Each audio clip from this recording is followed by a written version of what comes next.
Pacific ocean हमारी सोच से भी ज़्यादा बड़ा है, इतना बड़ा कि अगर हम चिली के साहिल समंदर में अर्थ के आर पार एक सुराख करें तो वो सुराख दूसरी जानिब बिल्कुल पैसिफिक ओशन में ही निकलेगा। अस्सलाम वालेकुम, मेरा नाम कौसम है और आज हम पैसिफिक ओशन के बारे में बात करेंगे।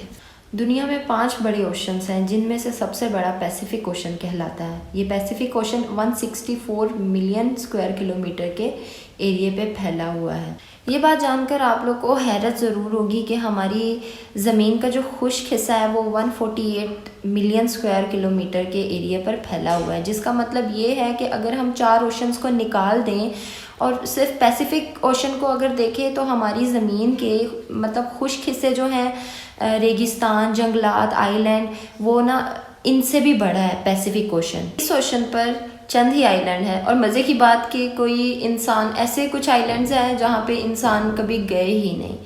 पैसिफिक ओशन इतना बड़ा है कि अगर कोई इंसान वहाँ पे खो जाए तो उसको ढूंढना, मतलब उसको ढूंढने के चांसेस जो हैं 90% ना के बराबर हैं और 10% चांसेस होते हैं कि हम उस बंदे को ढूंढ सकें।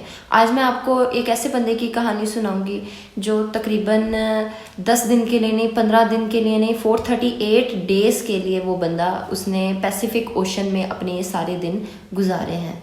So let's start. इन्होंने अनजाने में वर्ल्ड का एक ऐसा रिकॉर्ड बना लिया था जिसे कोई इंसान चाह कर भी तोड़ नहीं सकता, क्योंकि वो चाहता ही नहीं होगा कि वो इस रिकॉर्ड को तोड़े।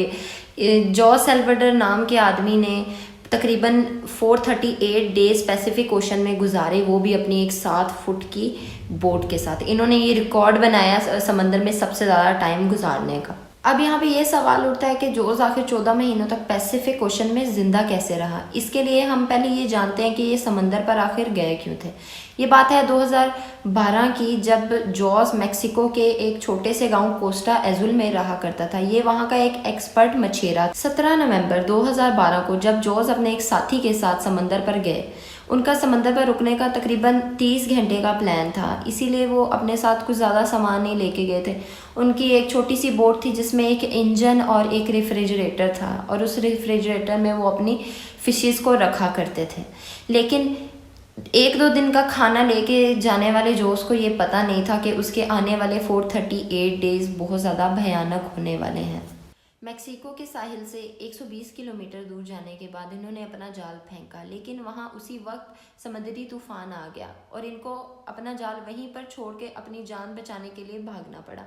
6 घंटे लगातार बोट चलाने के बाद ये लोग सुबह के 7 बजे तकरीबन 20 किलोमीटर अपने गांव से दूर थे। इतना दूर थे कि इन्हें अपना गांव नज़र आने लग पड़ा था, लेकिन इनको क्या पता कि इनकी किस्मत ने इनका साथ देना छोड़ दिया। समंदर से 20 किलोमीटर के फासले पे इनकी बोट का इंजन जवाब दे गया, ख़राब हो गया। अब इनके पास ना कोई चप्पू था, ना ही कुछ ऐसा कुछ था कि वो अपनी बोट को डायरेक्शन मतलब ले जाएं, साहिल समंदर के एंड पे ले जाएं, ऐसा कुछ भी नहीं था। उन लोगों के पास कोई और चारा नहीं था। उनके पास एक रेडियो था, उसकी मदद से उन्होंने अपने बॉस को मैसेज किया कि हमारी जो बोट है उसका इंजन ख़राब हो गया है। लेकिन उनकी बदनसीबी कि वो अपने बॉस का वेट करते करते उनके जो रेडियो था उसकी भी बैटरी लो हो गई, वो भी बंद हो गया। दोनों मछेरों का दुनिया से बिल्कुल राब्ता ख़त्म हो गया था। ये दोनों अभी इसी शॉक में थे कि ये क्या हो गया, अब हम कुछ कर भी नहीं पा रहे हैं। रेडियो की भी बैटरी लो हो गई थी, लेकिन इनके बॉस ने देर सवेर जैसे भी उन्हें मैसेज इनका मिला तो उन्होंने एक सर्च टीम इनके पीछे भेजी, लेकिन तब तक बहुत देर हो चुकी थी क्योंकि समंदरी हवाएं बहुत तेज़ थी जो कि उन्हें तूफ़ान की तरफ धकेल रही थी। जो उन्होंने 6 घंटे का सफ़र किया था और 20 किलोमीटर वो साहिल से दूर थे, उन्हें साहिल नज़र आ रहा था, पर अब ऐसा कुछ भी नहीं था। तेज़ हवाओं ने उन्हें वापस तूफ़ान की तरफ धकेल दिया और उन्हें दूर दूर तक अब कुछ भी नहीं नज़र आ रहा था। और उनकी टीम ने समझा कि अब इनको ढूंढने का कोई फ़ायदा नहीं है क्योंकि इनका बचना बहुत ज़्यादा मुश्किल। इस हादसे को अभी 5 दिन गुजर चुके थे और हवाओं ने जॉस की बोट को तकरीबन 450 किलोमीटर समंदर में आगे धकेल दिया था। अब इनकी बोट एक ऐसी जगह पर आ गई थी कि इनके दूर दूर तक पानी था, ना इन्हें कोई चीज़ नज़र आ रही थी, और इनकी बोट इतनी छोटी थी, डॉट के बराबर थी कि कोई इन्हें दूर दूर तक स्पॉट नहीं कर सकता था। इनके पास ना कोई फ्लेयर गन थी और ना ही कोई ऐसी चीज़ थी कि ये आग जलाकर धुएं से लोग को सिग्नल दें कि ये लोग यहाँ पर फंसे हुए हैं। ऐसा कोई भी अब जॉस और इसके साथी को पता चल गया था कि इनके बचने के जो चांसेस हैं वो ना होने के बराबर हैं। अब खाने पीने का भी इनके पास सामान ख़त्म हो गया था, तो इन्होंने जो इनकी बोट पे आके परिंदे बैठते थे इन्होंने वो खाना शुरू कर दिए, कच्ची मछलियों को खाना शुरू कर दिया। समंदर का पानी पीने से इंसान की मौत हो सकती है, इसलिए इन्होंने जो उधर समंदर में पानी की बोतलें प्लास्टिक की तैर रही थी उसमें इन्होंने बारिश का पानी भर के पीना शुरू किया। लेकिन जब बारिश नहीं होती थी तो ये अपनी प्यास बुझाने के लिए मछलियाँ या टर्टल का खून पिया करते थे। दिन गुजरते जा रहे थे, ऐसे ही करते करते महीने भी गुजर गए। ये लोग जिस मेंटल टॉर्चर से गुजर रहे थे वो हमारे लिए इमेजिन करना बहुत ज़्यादा मुश्किल। आखिरकार जॉस का जो साथी था वो इस टॉर्चर को और बर्दाश्त नहीं कर सका और 4 महीने के बाद उसने समंदर में छलांग लगा के खुद ही सुसाइड कर लिया। अब जॉस जो था वो इस पूरे समंदर में छोटी सी बोट में अकेला था, उसके साथ कोई बात करने वाला भी नहीं था, वो बिल्कुल अकेला था। वो अब समंदर के ऐसे हिस्से में था जिसको कहते हैं ये बहुत खामोश तरीन हिस्सा है समंदर का, और जहाँ से जो कार्गो शिप्स भी हैं वो भी बहुत रेयर केस होते हैं कि वहाँ से मैक्सिको के साहिल को छोड़े हुए अब 6 महीने हो गए थे, और इसी दौरान जॉस ने अपना एक साथी भी खो दिया था। वो इस वजह से बहुत ज़्यादा फ्रस्ट्रेटेड था और बहुत ज़्यादा परेशान था, क्योंकि उससे अब कोई बात करने वाला भी नहीं बचा था। वो समंदर में अकेला था और खाने पीने के लिए भी कुछ नहीं था।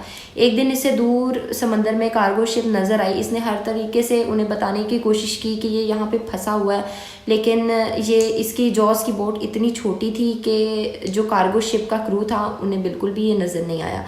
बोट को इसने जैसे ही देखा इसके दिल में ख्याल आया कि ये शायद अब ज़िंदा बच जाए, लेकिन जब उन्होंने इसको इग्नोर किया तो इसकी जीने की उम्मीद फिर बिल्कुल ख़त्म हो गई थी। आप लोग इमेजिन करके देखें कि अगर इंसान को एक जीने की उम्मीद नज़र आती है और वो भी उसको इग्नोर करके चली जाए तो कैसा फ़ील होता है। जो उसने बिल्कुल जीने की उम्मीद छोड़ दी थी। इसके कपड़े भी फट चुके थे बिल्कुल, इसके पास अब कोई चीज़ नहीं थी कि जिससे धूप से अपने आप को बचा सके, ऐसा कुछ इसके पास नहीं बचा था। इसके कपड़े बिल्कुल फट गए थे। 11 महीनों का सफ़र इसकी बोट ने किया और ये तकरीबन साहिल से 8000 किलोमीटर दूर चला गया। किस्मत ने उसका साथ दे ही दिया। 30 जनवरी 2014 में उसने अपने आसपास तैरते हुए पानी में नारियल देखे। वो समझ गया कि यहाँ पास कोई आइलैंड है। उसने जैसे दूर दूर तक देखा तो उसे एक आइलैंड नज़र आया। उसे इस बात का डर था क्योंकि जाहिर है उसने इतने मंथ 14 मंथ उसने पानी में तैर के गुजारा किया। उसने जैसे ही वो आइलैंड देखा तो उसे डर था कि वो आइलैंड कहीं खो ना जाए। वो फ़ौरन पानी में उसने जंप कर दी और जैसे ही उसने जंप की वो तैर के वहाँ पे आइलैंड पे पहुँच गया। ये 14 महीनों के बाद जॉस ने किसी ज़मीन पे पाँव रखा था और वहाँ पे बिल्कुल जो बना हुआ था आइलैंड बना हुआ था, वहाँ पे एक छोटा सा रूम बना हुआ था जहाँ पे एक बंदा रह रहा था, लोकल रह रहा था वहाँ का। तो इसने 14 महीने के बाद वो पहला बंदा था जिससे जॉस जिस पॉइंट से गया था उस आइलैंड पे तकरीबन 11 किलोमीटर दूर था। और ये भी किस्मत से जॉस जो है इस आइलैंड पे पहुंच गया, वरना जो अगला स्टॉप था वो 5000 किलोमीटर और दूर था। आइलैंड से जॉस को उसके घर भेज दिया गया, लेकिन जैसे ही वो अपने घर गया उस पर एक और मुसीबत आके टूट पड़ी। उसने एक 438 डेज़ की बुक उसने पब्लिश की और लोगों ने उस पर, जो उसका साथी था बकौल उसने सुसाइड कर लिया था, लोगों ने उस पर केस कर दिया, जॉस पे केस कर दिया कि इसने अपने साथी को मर्डर किया है, उसने मारा है। इसी के साथ ये वीडियो यहाँ पे ख़त्म होती है और मिलते हैं अगली वीडियो में। अल्लाह हाफ़िज़।